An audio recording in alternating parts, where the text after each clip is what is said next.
Hello students, welcome to Pioneers digital classroom. मैं सीमा मालव, आपकी mentor. Student, last lecture में हमने कुछ एलिमेंट्री फंक्शन के लाप्लास ट्रांसफॉर्म फाइंड किए थे। तो उसमें हमने एक फंक्शन आपको होमवर्क की फॉर्म में दिया था।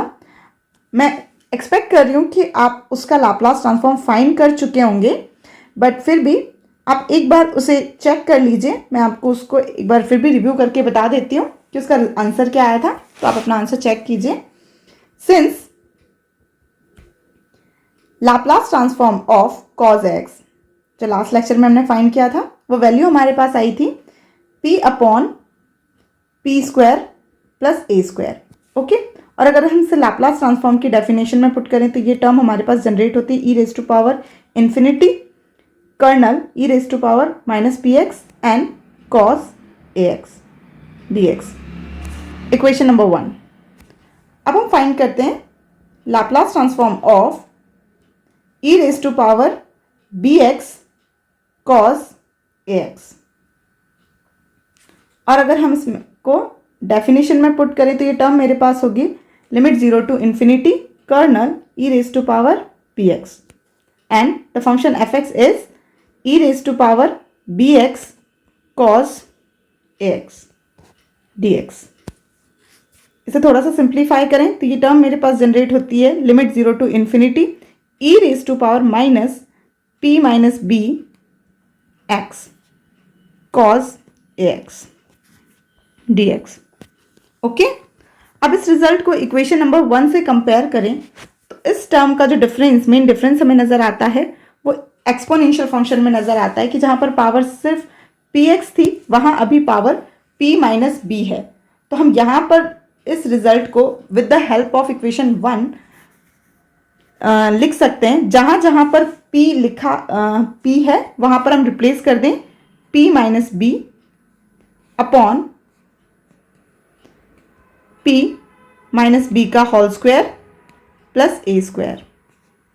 ओके, आई होप आप ये रिजल्ट ऑलरेडी फाइंड कर चुके होंगे। अगर कोई मिस्टेक है तो आप प्लीज चेक कर लीजिए। नाउ अब हम चलते हैं लाप्लास ट्रांसफॉर्म की कुछ प्रॉपर्टीज पर। प्रॉपर्टीज आर, सबसे पहले जो हम प्रॉपर्टी की बात करेंगे वो है लीनियरिटी प्रॉपर्टी। कंसीडर करते हैं कि Laplace transform of f x is equal to f of p. Okay, या मीन f1x। तो इसका लाप्लास ट्रांसफॉर्म होगा कैपिटल F1p। एंड एक फंक्शन और कंसीडर करते हैं जिसका लाप्लास ट्रांसफॉर्म हम लिखते हैं f2x। Laplace transform of f2x is equal to capital F2p। Okay, now अब हम अगर लाप्लास ट्रांसफॉर्म फाइंड करें c1 f1x plus c2 f2x का। ओके, हमें f1x का लाप्लास ट्रांसफॉर्म पता है, f2x का लाप्लास ट्रांसफॉर्म पता है, और हमने c1 c2 कोई भी कांस्टेंट हमने कंसीडर करने हैं आर्बिट्ररी। ओके, अब इनके जो लीनियर कॉम्बिनेशन से जो फंक्शन जनरेट होता है उसका लाप्लास ट्रांसफॉर्म अगर हम फाइंड करें तो स्टूडेंट ध्यान दीजिए कि लाप्लास ट्रांसफॉर्म बेसिकली एक इंटीग्रेशन है। ओके, क्योंकि हमने इसकी डेफिनेशन में देखा था कि एक इम्प्रॉपर इंटीग्रेशन है। तो जो जो प्रॉपर्टीज इंटीग्रेशन में अप्लाई होती है वो यहाँ पर भी अप्लाई होगी। मीन्स जैसे अगर हम दो फंक्शंस को ऐड करें एंड देन उसका इंटीग्रेशन फाइंड करें तो ये इंटीग्रेशन एडिशन ऑपरेशन पर डिस्ट्रीब्यूट हो जाता है। इजीली इनको हम सेपरेट इंटीग्रेट करके ऐड कर सकते हैं। ओके, तो सेम यही प्रोसीजर हम यहाँ फॉलो करेंगे।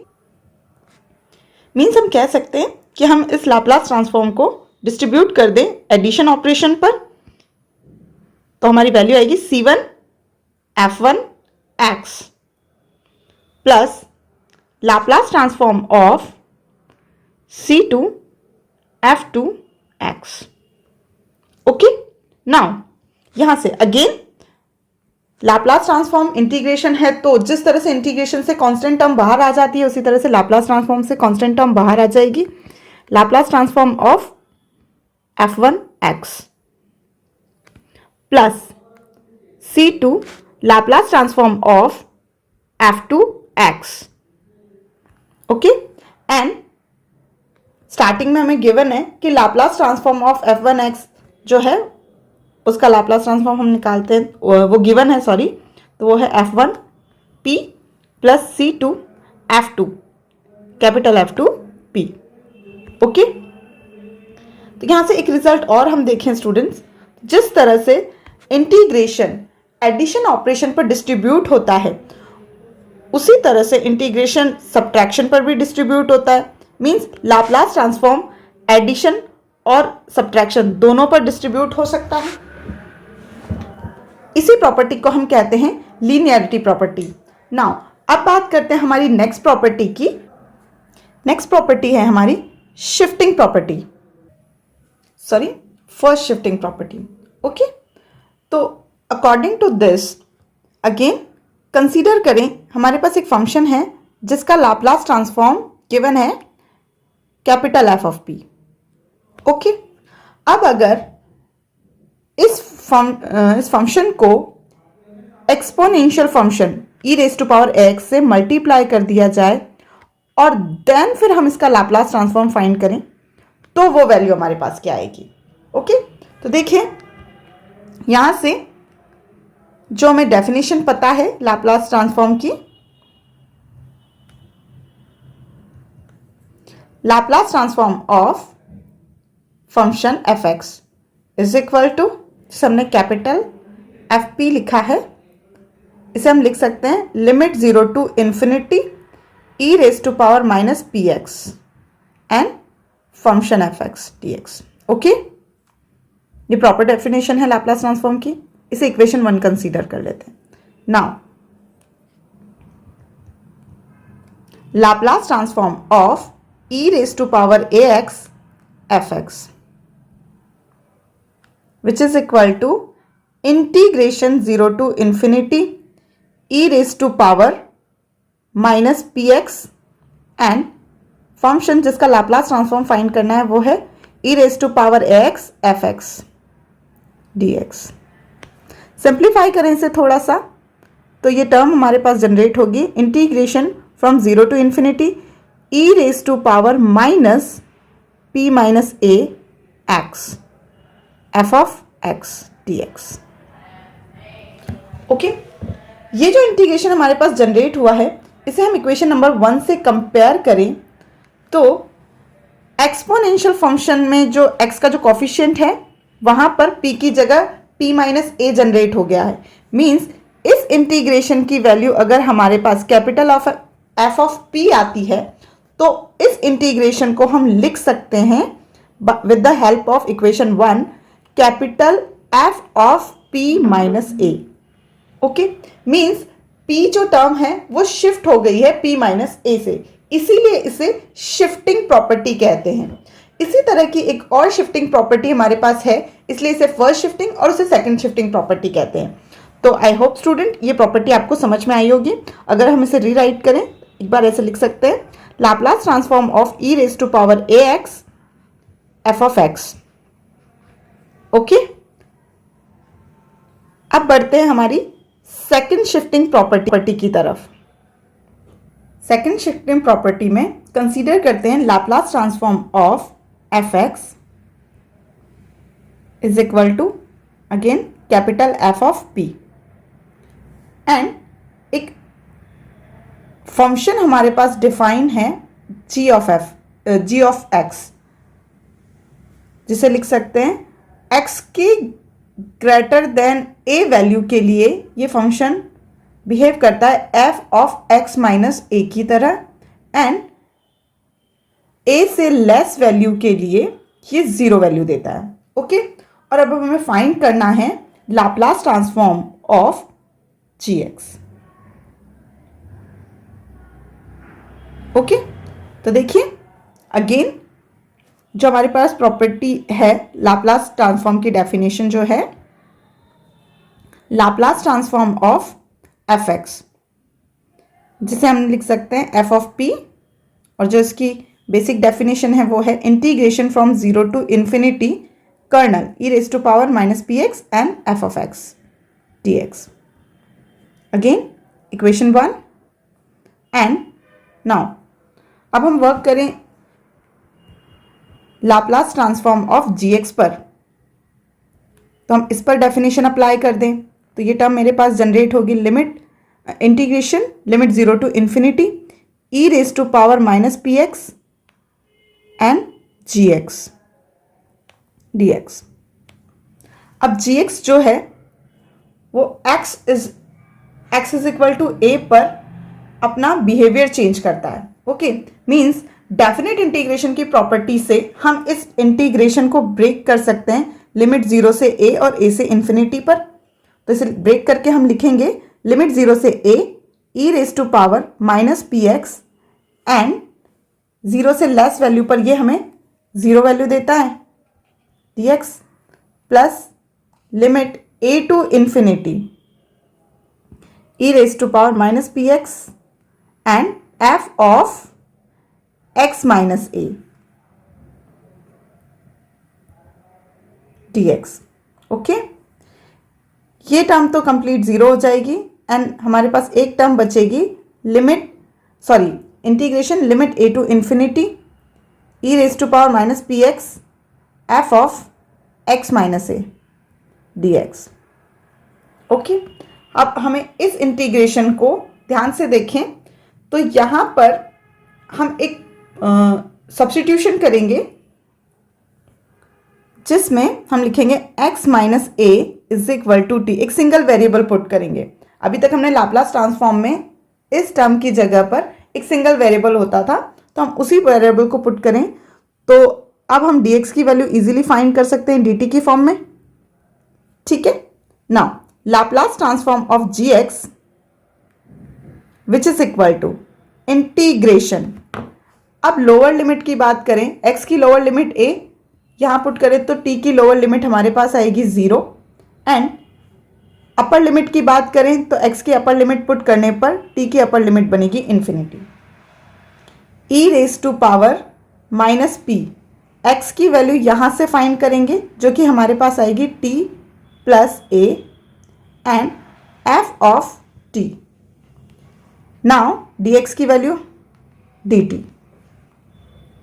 थोड़ा सा सिंप्लीफाई करें और इंटीग्रेशन से कांस्टेंट टर्म को बाहर निकालें। यहाँ से जब p a से मल्टीप्लाई होगा तो ये कांस्टेंट टर्म जनरेट करेगा जिसे हम इंटीग्रेशन साइन से इजीली बाहर ले सकते हैं। रेस्ट हमारे पास बचेगी integration limit 0 to infinity e raise to power minus p t f of t dt। Okay, ये अगेन हमारे पास Laplace transform of ft generate हो गया है जिसे हम लिखें constant term as it is and this is f of p जो कि इक्वेशन नंबर 1 में हमें गिवन था। ओके, सो इस तरह से हम इस टर्म को लिख सकते हैं Laplace transform of gx is equal to e raise to power minus p a f of p। ये होती है हमारी second shifting theorem. I hope आपको समझ में आई होगी। हम चलते हैं हमारी नेक्स्ट थ्योरम की तरफ। नेक्स्ट थ्योरम है change of scale property. Okay, ना इस पे वर्क करते हैं। इस प्रॉपर्टी में अगेन हमारे पास Laplace transform F x consider कर लेते हैं एफ ऑफ पी है। ओके, अब अगर हमें लाप्लास ट्रांसफॉर्म फाइंड करना है एफ ऑफ ए एक्स का तो उसे फाइंड कैसे करेंगे देखिए ज़रा। अगेन हम लाप्लास ट्रांसफॉर्म की जो बेसिक डेफिनेशन है वो अप्लाई करें। Laplace transform of f x जिसे हमने एफ ऑफ पी कहा है, यह आएगी हमारे पास limit 0 to infinity e raise to power minus p x f of x d x. Okay, question number 1। Again now हमें फाइंड करना है Laplace transform of F of a x. Definition apply करें, integration limit 0 to infinity e raise to power minus px and f of ax dx. Okay, यहाँ एक substitution करते हैं, consider कर लेते हैं ax is equal to t, तो यहाँ से dx की वैल्यू इजीली फाइंड कर पाएंगे हम, वो आएगी dt अपॉन a. नाउ इस सब्स्टिट्यूशन के बाद इस इंटीग्रेशन का फॉर्मेट देखते हैं. अपर लिमिट की बात करें, लोअर लिमिट की बात करें तो उसमें कोई चेंज नहीं होगा. x की लोअर लिमिट यहाँ पुट करेंगे तो t की लोअर लिमिट भी 0 आएगी, और अपर लिमिट यहाँ पुट करेंगे तो अपर लिमिट भी इन्फिनिटी आएगी. Now e raise to power minus p, x की वैल्यू यहाँ से फाइंड करें तो हमारे पास आएगी t upon a and f of t dx की जगह dt अपॉन a. इंटीग्रेशन से कांस्टेंट टर्म को बाहर निकालें तो वो हमारे पास जनरेट हो रही है 1 upon a rest 0 to infinity e raise to power minus p upon a t f of t dt. Okay, now यहां से जो पैरामीटर होता है, जो लास्ट रिजल्ट आता है, वो होता है f of p, means exponential function में x का जो कॉफिशिएंट होता है उसी का हमारे पास फंक्शन रेस्ट रिजल्ट निकलता है. तो इसकी हेल्प से बाय द इक्वेशन ऑफ 1 हम लिख सकते हैं this integration is capital f of p upon a with the help of equation 1. Hopefully students आज का लेक्चर आपको समझ में आया होगा और आपके लिए काफ़ी यूजफुल रहेगा. जो प्रॉपर्टीज़ आज हमने स्टडी की हैं इनसे रिलेटेड कुछ एग्जाम्पल्स हम करेंगे ताकि कि इन प्रॉपर्टीज़ को हम यूज़ कर सकें, इन्हें कैसे यूज़ करना है और इनके क्या क्या बेनिफिट्स हैं. ये हम नेक्स्ट जो भी लेक्चर आएगा हमारा उसमें कुछ एग्जाम्पल्स लेंगे एंड देन फिर हम कुछ और कंसेप्ट्स लाप्लास ट्रांसफॉर्म से रिलेटेड पढ़ेंगे. तो स्टूडेंट आज के लिए इतना ही. Thank you.